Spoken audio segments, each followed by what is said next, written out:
All right, week 7, day 5. Going to be doing Leviticus 4 to 7 and Hebrews 3. The Lord said to Moses, "Say to the Israelites, when somebody sins unintentionally and does what is forbidden in any of the Lord's commands, if the anointed priest sins, bring guilt on the people, he must bring to the Lord a young bull without defect as a sin offering for the sin he has committed. He is to present the bull at the entrance of the tent of meeting before the Lord. He is to lay his hand on its head and slaughter it there before the Lord. Then the anointing priest shall take some of the bull's blood and carry it into the tent of meeting. He is to dip his finger into the blood and sprinkle some of it 7 times before the Lord in front of the curtain of the sanctuary. The priest shall then put some of the blood on the horns of the altar of the fragrant incense that is before the Lord in the tent of meeting. The rest of the bull's blood he shall pour out at the base of the altar of burnt offering at the entrance of the tent of meeting. He shall remove all the fat from the bull of the sin offering, all the fat that is connected to the internal organs, both kidneys with the fat on them near the loins, and the long lobe of the liver, which he will remove with the kidneys. Just as the fat is removed from the ox sacrifice as a fellowship offering, then the priest shall burn them on the altar of burnt offering. But the hide of the bull and all its flesh, as well as the head and legs, the internal organs, and the intestines, that is, all the rest of the bull, he must take outside the camp to a place ceremonially clean, where the ashes are thrown, and burn it there in a wood fire on the ash heap.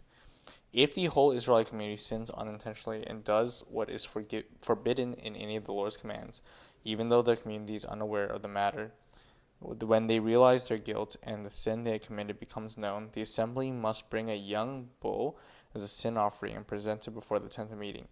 The elders of the community are to lay their hands on the bull's head before the Lord, and the bull shall be slaughtered before the Lord.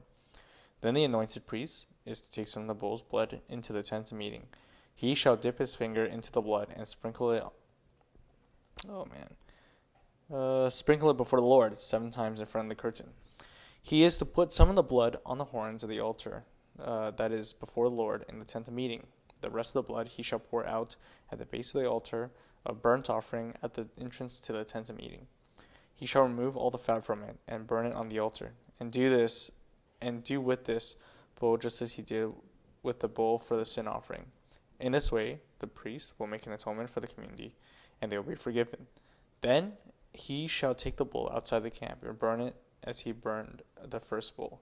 This is a sin offering for the community.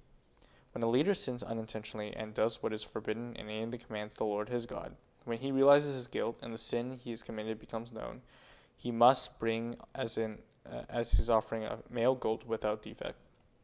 He is to lay his hand on the goat's head and slaughter it at the place where the burnt offering is slaughtered before the Lord. It is a sin offering.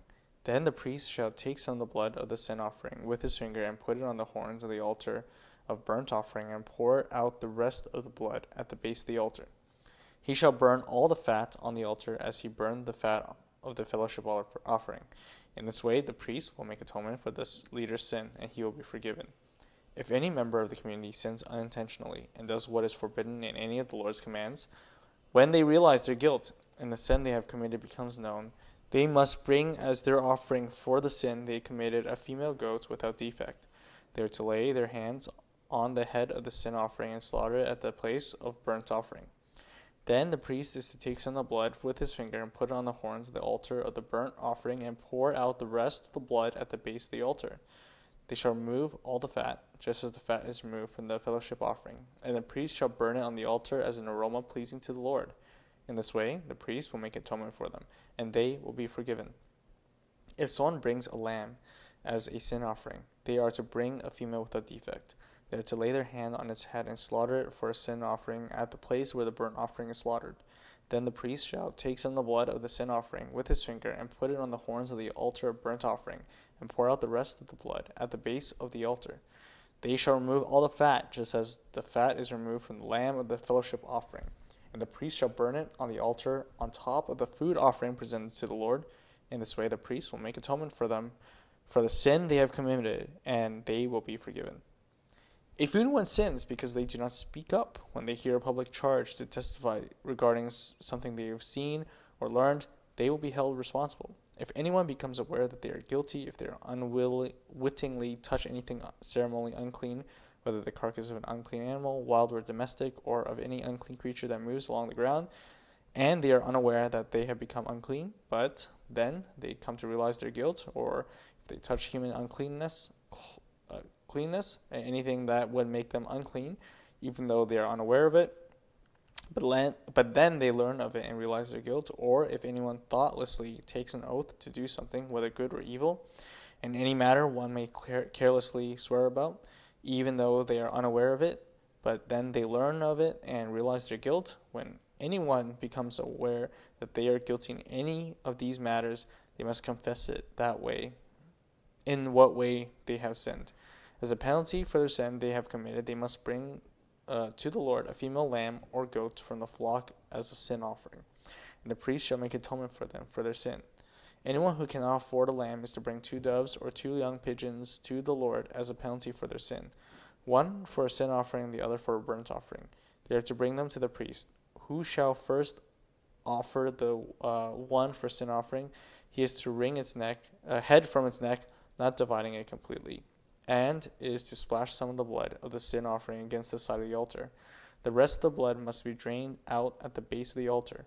It is a sin offering. The priest shall then offer the other as a burnt offering in the prescribed way and make atonement for them for the sin they have committed, and they will be forgiven.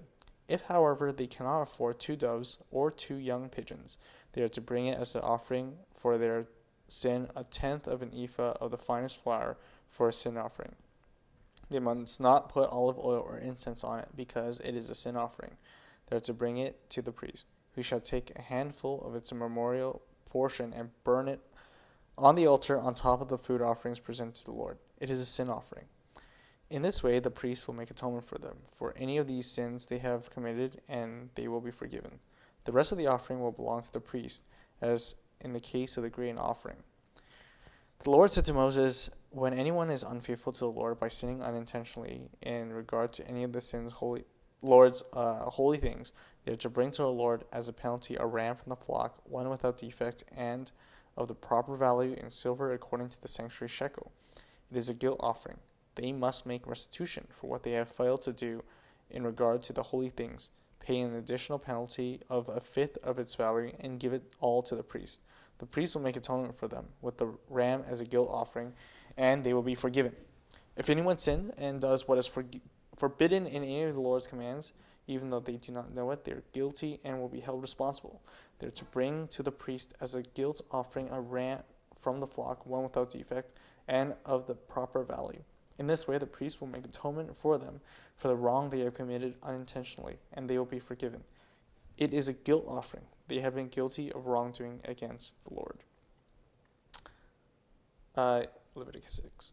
The Lord said to Moses, if anyone sins and is unfaithful to the Lord by deceiving a neighbor about something entrusted to them, or left in their care or about something stolen, or if they cheat their neighbor, or if they find lost property and lie about it, or if they swear falsely about it, any such sin that people may commit.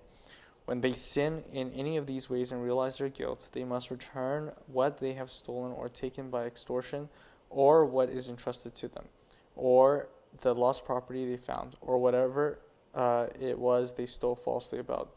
They must make restitution in full, add 1/5 to the value to it, and give it all to the owner on the day they present their guilt offering.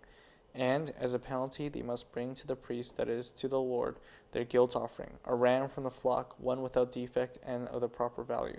In this way, the priest will make atonement for them before the Lord, and they will be forgiven for any of the things they did that made them guilty.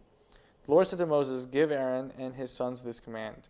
These are the regulations for the burnt offering. The burnt offering is to remain on the altar hearth throughout the night till morning, and the fire must be kept burning on the altar. The priest shall then put on his linen clothes, and with linen undergarments next to his body, and shall remove the ash of the burnt offering that the fire has consumed on the altar, and place them beside the altar. Then he is to take off these clothes and put it on others, and carry the ashes outside the camp to a place that is ceremonially clean. The fire on the altar must be kept burning. It must not go out. Every morning the priest is to add firewood and arrange the burnt offering on the fire to burn the fat of the fellowship offerings on it. The fire must be kept burning on the altar continuously. It must not go out. These are the regulations for the grain offering. Aaron's sons are to bring it before the Lord. In front of the altar, the priest is to take a handful of the finest flour and some olive oil, together with all the incense of the grain offering, and burn the memorial portion of the altar as an aroma pleasing to the Lord. Aaron and his sons shall eat the rest of it, but it is to be eaten without yeast in the sanctuary area. They are to eat it in the courtyard of the tent of meeting. It must not be baked with yeast. I have given it as a share of the food offerings presented to me. Like the sin offering and the guilt offering, it is most holy. Any male descendant of Aaron must eat it. For all generations to come, it is his perpetual share of the food offerings presented to the Lord. Whatever touches them will become holy. The Lord said to Moses, "This is an offering Aaron and his sons are to bring to the Lord on the day he is anointed. A tenth of an ephah of the finest flour as a regular grain offering, half of it in the morning and half of it in the evening. It must be prepared with oil on a griddle. Bring it well mixed and present the grain offering broken in pieces as an aroma pleasing to the Lord. The son who is to succeed him as anointed priest shall prepare it. It is the Lord's perpetual share and is to be burned completely. Every grain offering of a priest shall be burned completely. It must not be eaten." The Lord said to Moses, "Say to Aaron his son, these are the regulations of the sin offering. The sin offering is to be slaughtered before the Lord in the place the burnt offering is slaughtered. It is most holy. The priest who offers it shall eat it. It is to be eaten in the sanctuary area, in the courtyard of the tent of meeting. Whatever touches any of the flesh will become holy, and if any of the blood is splattered on a garment, you must wash it in the sanctuary area. The clay pot the meat is cooked in must be broken, but if it is cooked in a bronze pot, the pot is to be scored and rinsed with water. Any male in the priest's family may eat it. It is the most holy. But any sin offering whose blood is brought into the tent of meeting to make atonement in the holy place must not be eaten. It must be burnt up." But wait, I am gonna run out of batteries. I'm gonna finish the last two here.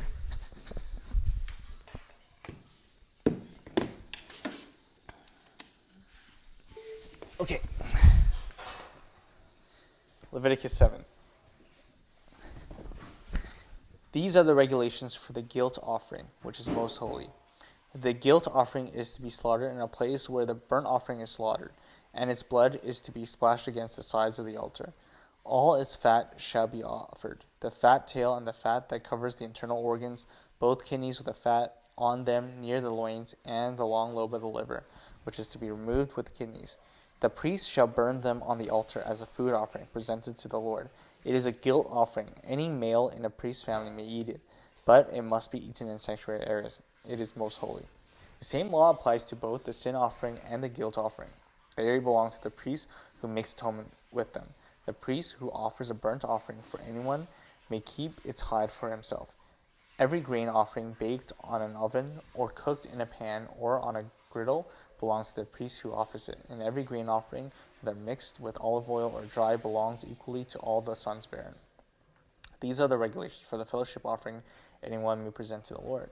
If they offer it as an expression of thankfulness, then along with this thank offering, they are to offer thick loaves made without yeast and with olive oil mixed in, thin loaves made without yeast and brushed with oil, and thick loaves of the finest flour, well kneaded and with oil mixed in. Along with their fellowship offerings of thanksgiving, they are to present an offering with thick loaves of bread made with yeast. They are to bring one of each kind of offering, a contribution to the Lord. It belongs to a priest who splashes the blood of the fellowship offering against the altar. The meat of their fellowship offering of thanksgiving must be eaten on the day it is offered. They must leave none of it till the morning. However, if their offering is a result of a vow or is a free will offering, the sacrifice shall be eaten on the day they offered it, but anything left over may be eaten on the next day. Any meat of the sacrifice left over till the third day must be burned up. If any meat of the fellowship offering is to be eaten on the third day, the one who offered it, will not be accepted. It will not be reckoned to their credit, for it has become impure. The person who eats any of it will be held responsible. Meat that touches anything ceremonially unclean must not be eaten. It must be burnt up. As for other meats, anyone ceremonially clean may eat it. But if anyone is unclean eats any meat of the fellowship offering belonging to the Lord, they must be cut off from their people. Anyone who touches something unclean, whether human uncleanness or an unclean animal or any unclean creature that moves along the ground, and then eats any of the meat of the fellowship offering belonging to the Lord, must be cut off from their people. The Lord said to Moses, "Say to the Israelites, do not eat any of the fat of the cattle, sheep, or goats. The fat of the animal found dead or torn by a wild animal may be used for any other purpose, but you must not eat it. Anyone who eats the fat of an animal from which a food offering may be presented to the Lord must be cut off from their people. And wherever you live, you must not eat the blood of any bird or animal. Anyone who eats blood must be cut off from their people." The Lord said to Moses, "Say to the Israelites, anyone who brings a fellowship offering to the Lord is to bring part of it as their sacrifice to the Lord. With their own hands they are to present the food offering to the Lord. They are to bring the fat together with the breast and wave the breast before the Lord as a wave offering. The priest shall burn the fat on the altar, but the breast belongs to Aaron and his sons. You are to give the right thigh of your fellowship offerings to the priest as a contribution. The son of Aaron who offers the blood and the fat of the fellowship offering shall have the right thigh as his share. From the fellowship offerings of the Israelites, I have taken the breast that is waved and the thigh that is presented, and have given them to Aaron the priest and his sons as a perpetual share from the Israelites. This is the portion of the food offerings presented to the Lord that are allotted to Aaron and his sons on the day they were presented to serve the Lord as priests. On the day they were anointed, the Lord commanded that the Israelites give this to them as their perpetual share for the generations to come. These, then, are the regulations for the burnt offering, the grain offering, the sin offering, the guilt offering, the ordination offering, and the fellowship offering, which the Lord gave Moses at Mount Sinai in the desert of Sinai on the day he commanded the Israelites to bring their offerings to the Lord. Hebrews 3.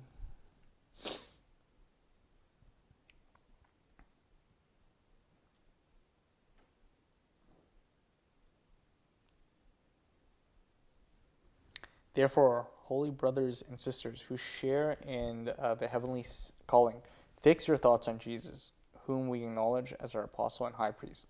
He was faithful to the one who appointed him, just as Moses was faithful in all of God's house. Jesus was found worthy of greater honor than Moses, just as the builder of a house has greater honor than the house itself. For every house is built by someone, but God is the builder of everything. Moses was faithful as a servant in all God's house, bearing witness to what would be spoken by God in the future. But Christ is faithful as a son over God's house, and we are his house, if indeed we hold firmly to our confidence and the hope in which we glory. So, as the Holy Spirit says, today, if you hear his voice, do not harden your hearts, as you did in the rebellion during the time of testing in the wilderness, where your ancestors tested and tried me, though for 40 years they saw what I did. That is why I was angry with that generation. I said, their hearts are always going astray, and they have not known my ways. So I declared on oath in my anger, they shall never enter my rest. See to it, brothers and sisters, that none of you has a sinful, unbelieving heart that turns away from the living God. But encourage one another daily, as long as it is called today, so that none of you may be hardened by sin's deceitfulness. Ye have come to share in Christ, if indeed we hold our original conviction firmly to the very end. As it has been said, today, if you hear his voice, do not harden your hearts, as you did in the rebellion. Who were they who heard and rebelled? Were they not all those whom Moses led out of Egypt? And with whom was he angry for 40 years? Was it not with those who sinned, whose bodies perished in the wilderness? And to whom did God swear that they would never enter his rest, if not to those who disobeyed? So we see that they were not able to enter because of their unbelief.